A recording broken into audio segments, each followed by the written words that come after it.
Moi j'avais dit à mon père, s'il faut on arrête. S'il faut on arrête, je fais autre chose. Mais mon père ne se voyait pas finir sa vie agriculteur. Moi aujourd'hui je me dis clairement que peut-être je finirai pas ma vie éleveur. Peut-être je finirai pas ma vie agriculteur.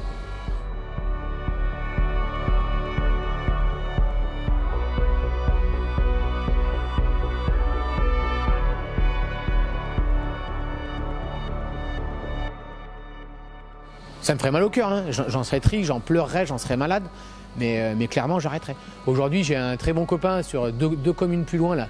Il n'est pas encore à la retraite, il lui reste une petite dizaine d'années à tirer. Il a un fils qui est plus jeune que moi mais qui a des gros soucis de santé.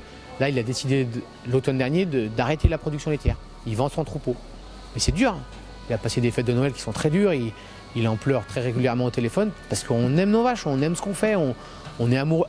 À la base, moi, c'est pas un métier que je fais, c'est vraiment une passion. On est amoureux de notre métier, autrement on aurait déjà arrêté depuis très longtemps.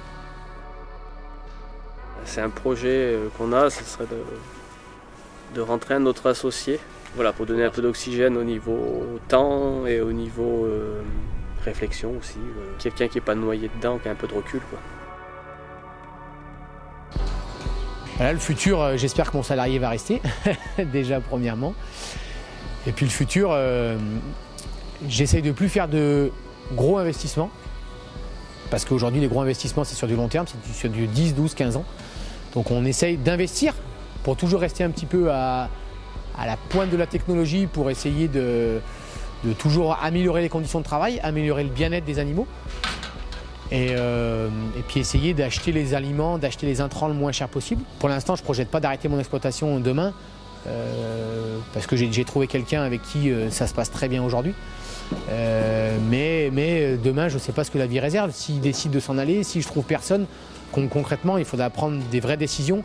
Et je pense que je ne ferai pas comme certains à me dire j'attends 1 an, j'attends 2 ans. Non, ça serait quelque chose, si je décide d'arrêter, c'est demain, quoi. Ça ne sert à rien de se faire mal et malade pour ça, quoi.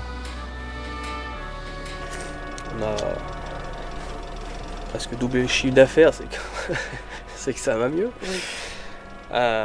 Oui, bah du coup, ce qu'on a mis en place, c'est toujours le problème de l'agriculture, c'est que même avec la volonté d'améliorer les choses, de restructurer, etc., ça prend énormément de temps. Alors, on n'est pas dans l'attentisme à dire, bah voilà, on est en difficulté, bah mince, c'est pas de chance, on fait les choses. Là, je pense que là, on est au taquet de ce qu'on peut faire. On a les vaches, les chevaux, les chiens, les poules. Les chèvres. Les chèvres. Alors des projets, le problème c'est qu'on en a plus que ce qu'on a d'années pour les réaliser. Et qu'on en pond un toutes les 10 minutes à peu près. Donc le truc c'est qu'après faut faire le tri dans les envies. Les envies, on en a plein, c'est un vrai malheur. Donc il faut faire le tri, on va faire une chose après l'autre. Et c'est peut-être tout ce qui nous a fait tenir aussi. C'est qu'on a toujours eu des envies, des projets, des envies de faire ci, envie de faire ça. Du coup, toujours des idées très faciles à réaliser. Donc voilà, ouais. Mais les si, projets il y a plein de perspectives. Puis en plus, quand on prend un tout petit peu de recul et qu'on reprend un bol d'air, on se rend compte que le champ des possibles est immense et que on est jeune, on a 2 bras, donc on avance. Je regrette rien. À un moment donné, j'ai fait des choix, et à un moment donné, je me suis loupé. À un moment donné,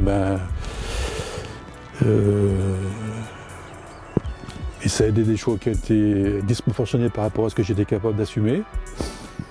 Bon, j'allais payer le prix, mais en fait, quand je m'en suis quand même bien sorti, c'est déjà pas si mal. Alors, mon exploitation, j'ai réussi à la vendre. Ça faisait 4 ans que je voulais la vendre, donc j'ai réussi à la vendre. Donc, ça m'a permis de solder mes emprunts, solder mes dettes. Voilà. Et il en reste un petit peu, voilà. Donc j'ai perdu des plumes, mais bon, je suis entier, en bonne santé, donc tout va bien.